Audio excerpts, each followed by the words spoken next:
আসসালামু আলাইকুম সকল দর্শক শ্রোতাকে আমন্ত্রণ জানিয়ে শুরু করছি চ্যানেল আই সংবাদ স্টুডিওতে আপনাদের সাথে আছি মোহাম্মদ রাইহান। আর বিস্তারিত সংবাদের শুরুতেই জানিয়ে দিচ্ছি ফ্রেশ আটা ময়দা সুজি সংবাদ শিরোনামগুলো। ভয়াল 25শে মার্চ গণহত্যা দিবস আজ। ৭১-এ সংঘটিত গণহত্যার স্বীকৃতি চেয়ে মার্কিন কংগ্রেসে প্রস্তাব।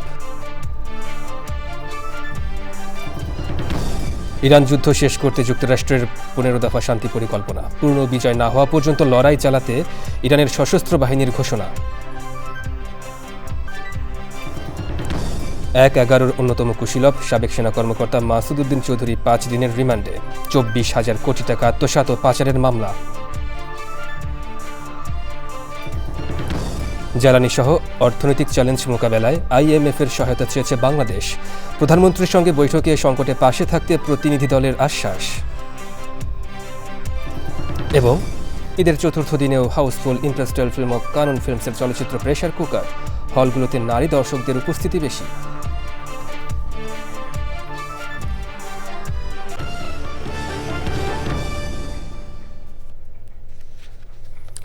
দর্শক সংবাদ শিরোনামগুলো জানাচ্ছিলাম। এখনকার এই সংবাদ আয়োজন একই সঙ্গে চ্যানেল আই এর ইউটিউব চ্যানেল এবং চ্যানেল আই এর OTT প্ল্যাটফর্ম আই স্ক্রিনে লাইভ স্ট্রিম হচ্ছে। এবার বিস্তারিত প্রসঙ্গ। আর শুরুতেই স্বাধীনতার ৫৫ বছর নবযাত্রায় বাংলাদেশ।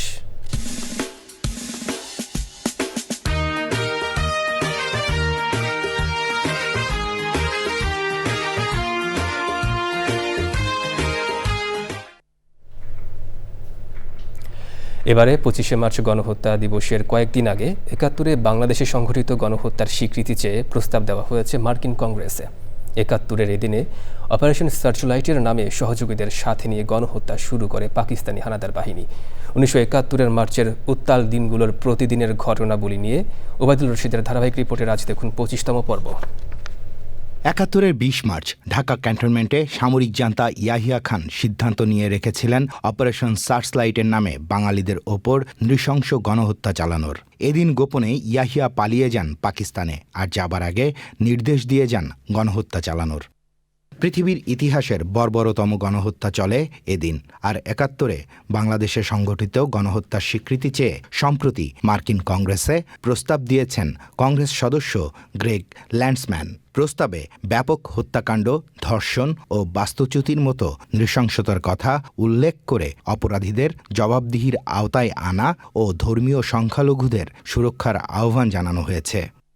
প্রস্তাবে বলা হয়েছে ৭১-এর ২৫ মার্চ রাতে পাকিস্তান সরকার শেখ মুজিবুর রহমানকে কারাবন্দী করে এবং পাকিস্তানি সামরিক বাহিনী জামায়াতে ইসলামীর আদর্শে অনুপ্রাণিত উগ্র ইসলামপন্থী দলগুলোর সহায়তায় পূর্ব পাকিস্তানে অপারেশন সার্চলাইট নামে দমন অভিযান শুরু করে। মার্কিন কংগ্রেসে যে প্রস্তাবগুলো গ্রহণ করতে বলা হয়েছে তার মধ্যে উল্লেখযোগ্য হল ২৫ মার্চ পাকিস্তানি সশস্ত্র বাহিনীর নৃশংসতার নিন্দা জানানো, ৭১-এ পাকিস্তানি সশস্ত্র বাহিনী ও তাদের সহযোগী জামায়াতে ইসলামীর পক্ষ থেকে চালানো নৃশংসতাকে মানবতা বিরোধী অপরাধ, যুদ্ধ অপরাধ ও গণহত্যা হিসেবে স্বীকৃতি দিতে যুক্তরাষ্ট্রের প্রেসিডেন্টের প্রতি আহ্বান। ইতিহাসের এদিনের দিকে তাকালে দেখা যায় Rajarbagh police line, Pilkhana EPR সদর দপ্তর, ঢাকা বিশ্ববিদ্যালয় সহ পুরো দেশের ওপর ঝাঁপিয়ে পড়ে পাকিস্তানি হানাদাররা, চালায় মধ্যযুগীয় পৈশাচিক হত্যাযজ্ঞ। ধানমন্ডির ৩২ নম্বরের বাড়ি থেকে গ্রেফতার করা হয় বঙ্গবন্ধু শেখ মুজিবুর রহমানকে। অপারেশন সার্চলাইট শুরু হলে আগে থেকেই প্রস্তুতি নিয়ে রাখা ৮ম ইস্ট বেঙ্গল রেজিমেন্টের বাঙালি সেনা কর্মকর্তা, সদস্য, আধা সামরিক বাহিনীর সদস্য ও সাধারণ মানুষ মিলে প্রতিরোধ করে। বিদ্রোহে চট্টগ্রামের ১৬ শহর, হালিশহর, ইপিআর ক্যাম্প এবং নৌবাহিনীর বাঙালি সদস্যরাও অংশ নেন। ৮ম বেঙ্গলের second in command major Ziaur Rahman বিদ্রোহ করে গ্রেফতার করেন কমান্ডিং অফিসারকে। সেই সাথে মেজর জিয়ার নির্দেশ অনুযায়ী সে রাতেই সমস্ত পাকিস্তানি অফিসারদের বন্দী করেন বাঙালি বীর সেনারা। নিয়ন্ত্রণে আসে চট্টগ্রাম শহর ও সেনানিবাস। Obaidul Rashid, Channel I, Dhaka. ২৫শে মার্চ গণহত্যা দিবস উপলক্ষে বাণী দিয়েছেন প্রধানমন্ত্রী ও বিএনপি চেয়ারপারসন তারেক রহমান। ২৫শে মার্চ কাল রাতে শহীদদের প্রতি শ্রদ্ধা জানিয়েছেন তিনি। বাণীতে প্রধানমন্ত্রী দিনটিকে বাংলাদেশের ইতিহাসের অন্যতম কলঙ্কিত ও নৃশংসতম অধ্যায় বলে উল্লেখ করেছেন। প্রধানমন্ত্রী বলেন, 1971 সালের এই দিনে পাকিস্তানি দখলদার বাহিনী অপারেশন সার্চলাইটের নামে নিরস্ত্র ও স্বাধীনতাকামী বাঙালির উপর ইতিহাসের বর্বরোচিত হত্যাযজ্ঞ চালিয়েছিল। ঢাকা বিশ্ববিদ্যালয়, পিলখানা ও রাজারবাগ পুলিশ লাইন্স সহ রাজধানীর বিভিন্ন স্থানে শিক্ষক, বুদ্ধিজীবী ও সাধারণ মানুষের উপর এই সুপরিকল্পিত আক্রমণ চালানো হয়। তারেক রহমান তার বক্তব্যে সে সময়ের রাজনৈতিক নেতৃত্বের ভূমিকা নিয়ে প্রশ্ন তুলে বলেন, এমন সুপরিকল্পিত গণহত্যা কেন প্রতিরোধ করা সম্ভব হয়নি তা আজও ইতিহাসের গবেষণার দাবি রাখে। তবে তিনি স্মরণ করিয়ে দেন, সেই ভয়াবহ রাতেই চট্টগ্রামের ৮ম east Bengal regiment we revolt বলে আনুষ্ঠানিকভাবে সশস্ত্র প্রতিরোধের ডাক দেয়, যা পরবর্তী ৯ মাসের রক্তক্ষয়ী মুক্তিযুদ্ধের সূচনা করে। নতুন প্রজন্মের উদ্দেশ্যে প্রধানমন্ত্রী বলেন, স্বাধীনতার প্রকৃত তাৎপর্য বুঝতে হলে ২৫শে মার্চের সেই গণহত্যার ইতিহাস জানা অপরিহার্য। তিনি রাষ্ট্র ও সমাজে সাম্য, মানবিক মর্যাদা ও সামাজিক সুবিচার প্রতিষ্ঠার মাধ্যমে শহীদদের আত্মত্যাগের প্রতিদান দেওয়ার উপর গুরুত্বারোপ করেন। প্রধানমন্ত্রী তার বাণীতে সব শহীদদের বিদেহী আত্মার মাগফিরাত কামনা করেন।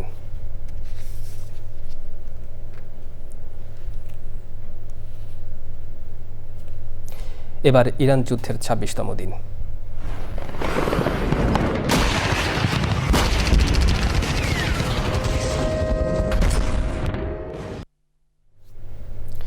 ইরান যুদ্ধ শেষ করতে ১৫ দফা শান্তি পরিকল্পনা পাঠানো হয়েছে বলে জানিয়েছেন মার্কিন প্রেসিডেন্ট ডোনাল্ড ট্রাম্প। যুদ্ধের ইতি টানতে আলোচনা চলছে বলে আবারও দাবি করেছেন তিনি। যুক্তরাষ্ট্রের সাথে আলোচনার খবরকে ভুয়া উল্লেখ করে আক্রমণের মাত্রা বাড়িয়েছে ইরান। যুদ্ধে পূর্ণ বিজয় না হওয়া পর্যন্ত লড়াই চালিয়ে যাওয়ার ঘোষণা দিয়েছে দেশটির সশস্ত্র বাহিনী। যুদ্ধ বন্ধে সংশ্লিষ্ট সব পক্ষকে দ্রুত শান্তি আলোচনার আহ্বান জানিয়েছে চীন। দুই পক্ষ সম্মত হলে শান্তি আলোচনা আয়োজনে আগ্রহী বলে জানিয়েছেন পাকিস্তানের প্রধানমন্ত্রী। সাদি মাহমুদের রিপোর্ট। দিন যতই যাচ্ছে ততই জটিল হচ্ছে ইরান যুদ্ধের হিসাব নিকাশ। একে অন্যের জ্বালানি স্থাপনা লক্ষ্য করে চালানো হামলা পরিস্থিতিকে আরও সংঘাতময় করে তুলছে। ঘরে বাইরে ব্যাপক চাপের মুখে মার্কিন প্রেসিডেন্ট ডোনাল্ড ট্রাম্প যখন মিত্র ইসরায়েলের সঙ্গে কোনো আলোচনা না করেই যুদ্ধক্ষেত্র থেকে নিজেদের গুটিয়ে নিতে চাইছেন, ঠিক সেই মুহূর্তে আরও বিধ্বংসী হয়ে উঠেছেন ইরানের যোদ্ধারা। এমন পরিস্থিতিতে ইরান যুদ্ধ শেষ করতে আবারও আলোচনা চলছে বলে জানালেন মার্কিন প্রেসিডেন্ট ডোনাল্ড ট্রাম্প। হোয়াইট হাউসে হোমল্যান্ড সিকিউরিটির নতুন সেক্রেটারির শপথ গ্রহণ অনুষ্ঠানে ইরানের বিরুদ্ধে চলমান যুদ্ধে যুক্তরাষ্ট্রের জয় নিশ্চিত হয়েছে দাবি করেন তিনি। যুদ্ধ শেষ করতে ইরানকে ১৫ দফা পরিকল্পনা পাঠানো হয়েছে জানান ট্রাম্প। যদিও ঠিক কিভাবে বা কবে নাগাদ আনুষ্ঠানিকভাবে যুদ্ধ শেষ হবে সে বিষয়ে তিনি সুনির্দিষ্ট কোনো রূপরেখা দেননি। এর আগে ইরানের সঙ্গে একটি বৃহত্তর সমঝোতায় পৌঁছাতে আলোচনা চলছে বলে যুক্তরাষ্ট্র দাবি করলেও তেহরান তা অস্বীকার করে। একে ভুয়া খবর বলে উড়িয়ে দিয়ে আক্রমণের মাত্রা আরও বাড়িয়ে দেয়। ১০ ঘণ্টারও কম সময়ের ব্যবধানে মঙ্গলবার ইসরায়েলে অন্তত ৭ দফা ক্ষেপণাস্ত্র হামলা চালানোর দাবি করেছে ইরান। এর মধ্যে ইসরায়েলের বেনগুরিয়ন বিমানবন্দর এবং গুরুত্বপূর্ণ হাইফা এলাকার বিভিন্ন স্থাপনাকে হামলার লক্ষ্যবস্তু করা হয়েছে। এছাড়া বাহরাইন, সৌদি আরব ও কুয়েত সহ উপসাগরীয় বিভিন্ন দেশে মার্কিন লক্ষ্যবস্তুতেও ড্রোন এবং ক্ষেপণাস্ত্র হামলার দাবি করেছে আইআরজিসি। বসে নেই যুক্তরাষ্ট্র ও দখলদার ইসরায়েল। ইরানের বিদ্যুৎ অবকাঠামোতে হামলার হুমকি থেকে সরে আসার ঘোষণা দেওয়ার পরদিন মঙ্গলবার ইসরায়েল যুক্তরাষ্ট্রের যৌথ হামলায় ইরানের দুটি গ্যাস স্থাপনা এবং একটি পাইপলাইন ক্ষতিগ্রস্ত হয়েছে। এছাড়া ইরানের সরকারি বেসরকারি বিভিন্ন স্থাপনায়ও হামলা চালিয়েছে যৌথ বাহিনী। এ ঘটনার পর যুক্তরাষ্ট্রকে অচল করে দেওয়ার হুমকি দিয়েছে ইরানের বিপ্লবী গার্ড বাহিনী আইআরজিসি। আরব উপসাগরে থাকা সব মার্কিন জাহাজকে ডুবিয়ে দেওয়ারও হুমকি দিয়েছে তারা। যুদ্ধে পূর্ণাঙ্গ বিজয় না হওয়া পর্যন্ত লড়াই চালিয়ে যাওয়ার ঘোষণা দিয়েছে ইরানের সামরিক বাহিনী। এরই মধ্যে ইরানের সর্বোচ্চ জাতীয় নিরাপত্তা পর্ষদের নতুন প্রধান হিসেবে দেশটির আইআরজিসির সাবেক কমান্ডার মোহাম্মদ বাঘের জোলগাধরকে নিয়োগ দেওয়া হয়েছে। দুপক্ষের এ উত্তেজনাকর পরিস্থিতির মধ্যে ইরানে আরও হামলা চালিয়ে যেতে মার্কিন প্রেসিডেন্টকে চাপ দিচ্ছেন সৌদি যুবরাজ মোহাম্মদ বিন সালমান। নিউ ইয়র্ক টাইমস এ খবর প্রকাশ করলেও সৌদি কর্মকর্তারা যুবরাজের এমন অবস্থানের কথা অস্বীকার করেছেন। যদিও ইরান যুদ্ধ বন্ধে সৌদি যুবরাজের সাথে ফোনালাপ করেছেন ব্রিটিশ প্রধানমন্ত্রী কিয়ার স্টারমার। যুদ্ধ সংশ্লিষ্ট সব পক্ষকে যত দ্রুত সম্ভব শান্তি আলোচনা শুরুর সম্ভাবনা কাজে লাগানোর আহ্বান জানিয়েছেন চীনের পররাষ্ট্রমন্ত্রী অং ই। ইরানের পররাষ্ট্রমন্ত্রী আব্বাস আরাকচির সঙ্গে ফোনালাপে এই আহ্বান জানান বলে এক বিবৃতিতে জানিয়েছেন চীনের পররাষ্ট্র মন্ত্রণালয়। ইরানে চলমান যুদ্ধ বন্ধে যুক্তরাষ্ট্র ও ইরানের মধ্যে মধ্যস্থতাকারী হিসেবে শান্তি আলোচনা আয়োজনের আনুষ্ঠানিক প্রস্তাব দিয়েছে পাকিস্তান। দেশটির প্রধানমন্ত্রী শাহবাজ শরীফ জানিয়েছেন, উপসাগরীয় অঞ্চলে যুদ্ধ বন্ধে দুই পক্ষ সম্মত হলে শান্তি আলোচনার আয়োজন করতে আগ্রহী পাকিস্তান। সাদি মাহমুদ, চ্যানেল আই। এবার অন্যান্য সংবাদ। রিক্রুটিং এজেন্সির মাধ্যমে 24,000 কোটি টাকা আত্মসাৎ ও পাচারের মামলায় 1/11 অন্যতম কুশীলব সাবেক সেনা কর্মকর্তা মাসুদ উদ্দিন চৌধুরীকে 5 দিনের রিমান্ডে নিয়েছে ডিবি। মঙ্গলবার বিকেলে তাকে সিএমএম আদালতে হাজির করে 5 দিনের রিমান্ড চাইলে আদালত তা মঞ্জুর করেন। পরাগ আজিমের রিপোর্টে বিস্তারিত। 1/11 অন্যতম কুশীলব আলোচিত সেনা কর্মকর্তা অবসরপ্রাপ্ত লেফটেন্যান্ট জেনারেল মাসুদ উদ্দিন চৌধুরী। ওই সময়ে গুরুতর অপরাধ দমন সংক্রান্ত সমন্বয় কমিটির প্রধান ছিলেন তিনি। 2008 সালে অস্ট্রেলিয়ায় বাংলাদেশের হাইকমিশনার করা হয় তাকে। পরে আওয়ামী লীগ সরকারের সময় তার মেয়াদ 3 দফায় বাড়ানো হয়। 2018 ও 2024 সালের বিতর্কিত নির্বাচনে জাতীয় পার্টির মনোনয়নে ফেনী থেকে এমপি নির্বাচিত হন তিনি। সোমবার দিবাগত মধ্যরাতে তাকে বাড়িধারার বাসা থেকে গ্রেপ্তার করে ঢাকা মহানগর গোয়েন্দা পুলিশ। সরকারের নির্ধারিত টাকার চেয়ে কয়েক গুণ বেশি টাকা তারা বিদেশ চাকরি নিয়ে গিয়েছিল, তাদের থেকে তারা চাঁদা হিসাবে বা বিভিন্নভাবে জোরপূর্বক তারা এগুলি গ্রহণ করে। এইভাবে তারা সর্বমোট 24,000 কোটি টাকা তারা বিভিন্নভাবে তারা গ্রহণ করে। তদন্ত করতে গিয়ে মামা তাকে গ্রেপ্তার করে। আজকে তাকে আরও জিজ্ঞাসাবাদ করার জন্য এই টাকাগুলো তারা বিদেশেও পাচার করেছে।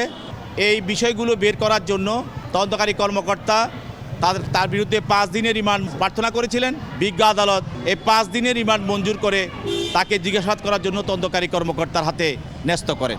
এর আগে দুপুরে ডিএমপির মিডিয়া সেন্টারে ব্রিফ করেন ডিবি প্রধান শফিকুল ইসলাম। গ্রেপ্তারকৃত মাসুদ উদ্দিন চৌধুরীর বিরুদ্ধে ফেনী জেলায় 6টি, ঢাকা মেট্রোপলিটন এলাকায় 5টি, মোট 11টি মামলার তথ্য এই পর্যন্ত আমরা পেয়েছি। এর মধ্যে ফেনী জেলায় 3টি মামলা বিচারাধীন এবং সেই বিচারাধীন থাকা অবস্থায় উনি পলাতক থাকায় ওনার বিরুদ্ধে আদালত কর্তৃক গ্রেপ্তারি পরোয়ানা ইস্যু করা হয়েছে। শুনানির পর মাসুদ উদ্দিন চৌধুরীকে ডিবি কার্যালয়ে নিয়ে যাওয়া হয়। পরাগ আজিম, চ্যানেল আই, ঢাকা। 2007 সালের 1/11 ঘটনার অন্যতম কুশীলব প্রভাবশালী সাবেক সেনা কর্মকর্তা অবসরপ্রাপ্ত লেফটেন্যান্ট জেনারেল মাসুদ উদ্দিন চৌধুরী গ্রেফতারের পর আবারও আলোচনায় 111-এর গুরুত্বপূর্ণ কুশীলবরা এখন কে কোথায়। 1/11 কুশীলবদের বর্তমান অবস্থা ও অবস্থান নিয়ে জানাচ্ছেন মাসরুর শাকিল। বাংলাদেশের রাজনীতিতে গুরুত্বপূর্ণ পট পরিবর্তনের দিন 2007 সালের 11 জানুয়ারি, যা 111 নামে পরিচিত। তখনকার সেনাপ্রধান জেনারেল মঈনুল আহমেদ জরুরি অবস্থা ঘোষণা করে রাষ্ট্রপতি ইয়াজউদ্দিন আহমেদকে চাপ দিয়ে রাজনৈতিক পরিবর্তনে সবচেয়ে গুরুত্বপূর্ণ ভূমিকা রাখেন। 2009 সালে সেনাবাহিনী থেকে অবসর নিয়ে মার্কিন মুল্লুকে পাড়ি জমান মঈন। যুক্তরাষ্ট্রে ভাড়া বাড়িতে নিভৃতে জীবন তার।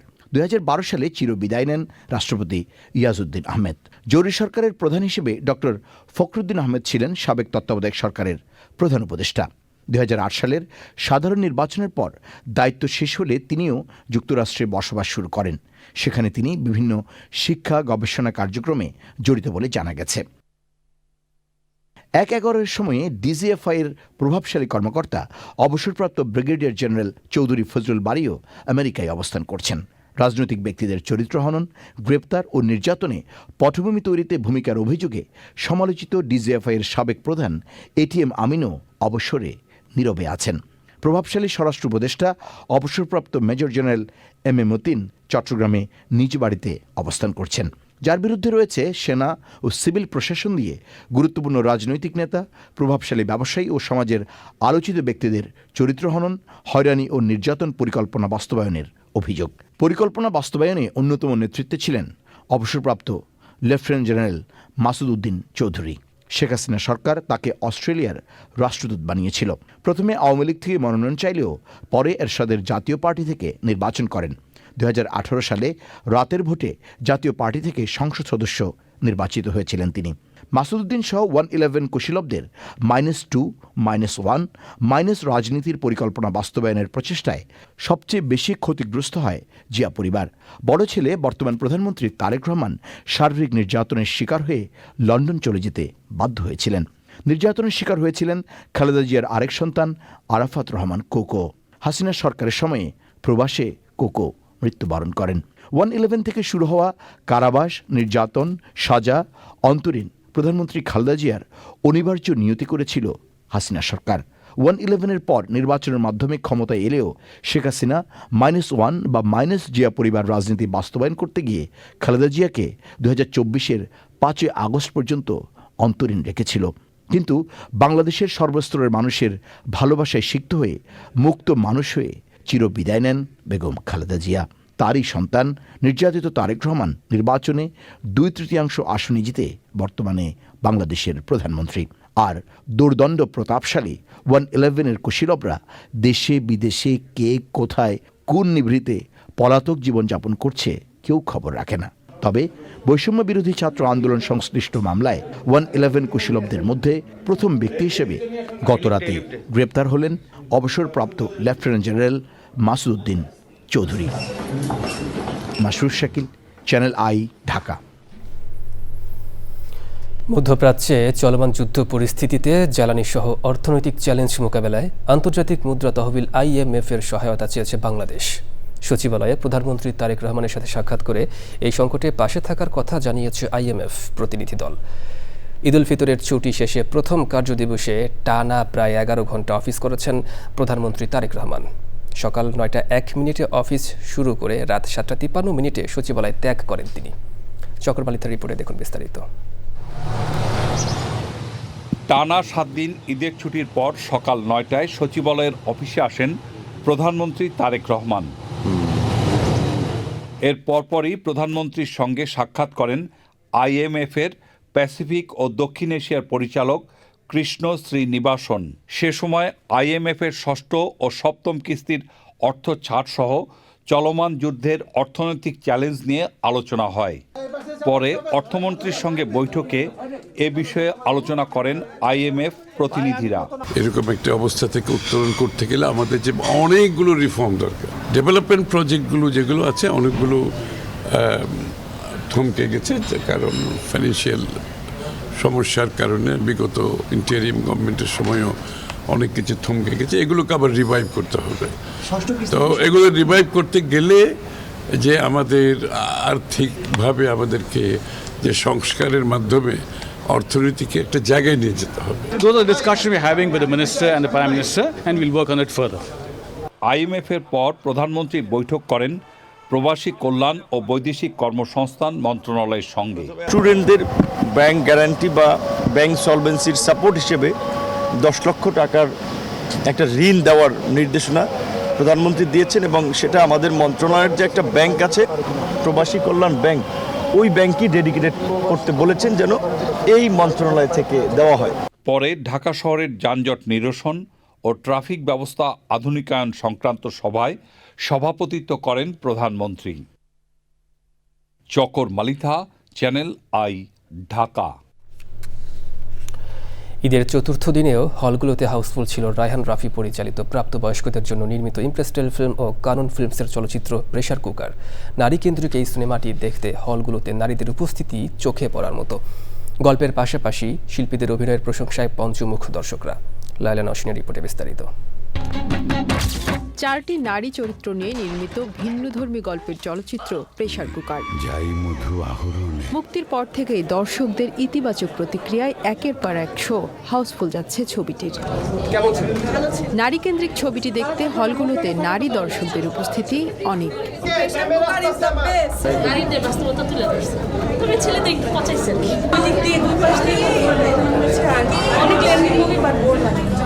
অনেক ভালো ছিল, আমার কাছে বেশ ভালো লেগেছে এবং নাজিফা তুষির অ্যাক্টিং এন্ডিংটাও সুন্দর ছিল। Great ডিপিকশন of the misery of women Dhaka city. যে প্রত্যেকটা স্টোরি প্রত্যেকটা মেয়েদের স্টোরি নিয়ে বলেছে। অনেক সুন্দর, অনেক সুন্দর। মাস্ট ওয়াচ, সবাইকে বলবো ফ্যামিলি ফ্রেন্ড সবাই দেখার জন্য। গল্পের নতুনত্ব, সাহসী প্লট, সিনেমাটোগ্রাফি ও শিল্পীদের অসাধারণ অভিনয়ের প্রশংসায় পঞ্চমুখ দর্শকরা। মুভিটা ডিটেইলিং অনেক বেশি ছিল। স্পেশালি তুষির অভিনয় খুবই ভালো ছিল। কাহিনী ভিত্তিক এবং স্টোরি অনেক ভালো ছিল, মোটামুটি এঙ্গেজিং ছিল।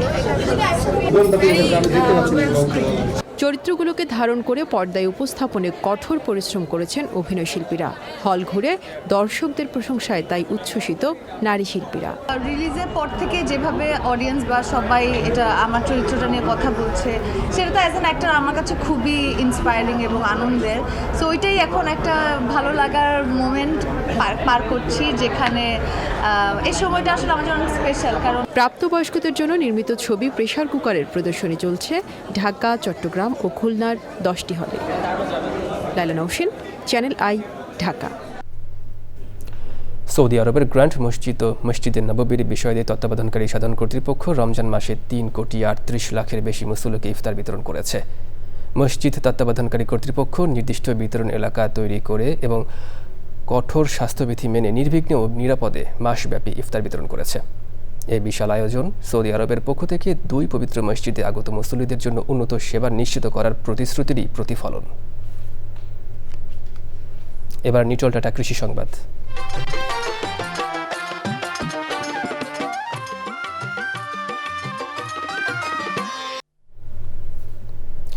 নড়াইলে দিন দিন জনপ্রিয় হয়ে উঠছে সূর্যমুখী ফুলের চাষ। কম খরচে বেশি ফলন আর লাভের আশায় জেলার কৃষকেরা ঝুঁকছেন এই তেল জাতীয় ফসলের দিকে। ভোজ্য তেলের দাম বাড়ায় প্রেক্ষাপটে সূর্যমুখী এখন হয়ে উঠছে সম্ভাবনাময় বিকল্প।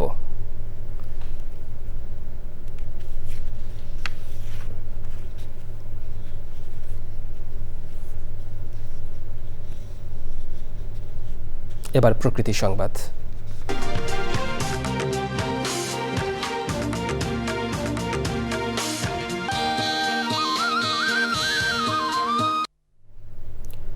মাত্র 4 বছর আগে প্রায় 28 কোটি টাকা ব্যয়ে নির্মিত দিনাজপুর গোবিন্দগঞ্জ মহাসড়কের এখন বেহাল দশা। উঁচু নিচু খানাখন্দে ভরা সড়কটিতে ঘটছে নানান দুর্ঘটনা। ঝুঁকিপূর্ণ সড়কটিতে চলাচলের চরম ভোগান্তিতে পড়েছে যানবাহন চালক ও পথচারীরা।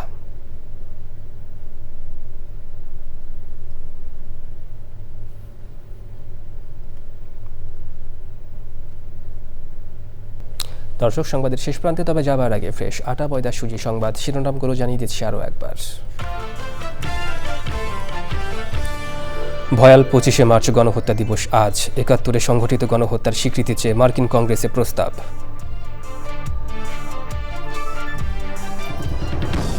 ইরান যুদ্ধ শেষ করতে যুক্তরাষ্ট্রের 15 দফা শান্তি পরিকল্পনা। পূর্ণ বিজয় না হওয়া পর্যন্ত লড়াই চালাতে ইরানের সশস্ত্র বাহিনীর ঘোষণা। 1/11-র অন্যতম কুশীলব সাবেক সেনা কর্মকর্তা মাসুদ উদ্দিন চৌধুরী 5 দিনের রিমান্ডে। 24,000 কোটি টাকা আত্মসাৎ ও পাচারের মামলা। জ্বালানি সহ অর্থনৈতিক চ্যালেঞ্জ মোকাবেলায় IMF-এর সহায়তা চেয়েছে বাংলাদেশ। প্রধানমন্ত্রীর সঙ্গে বৈঠকে সংকটে পাশে থাকতে প্রতিনিধি দলের আশ্বাস। এবং ঈদের চতুর্থ দিনেও হাউসফুল। ইমপ্রেস টেলিফিল্ম ও কানন ফিল্মসের চলচ্চিত্র প্রেসার কুকার হলগুলোতে নারী দর্শকদের উপস্থিতি বেশি।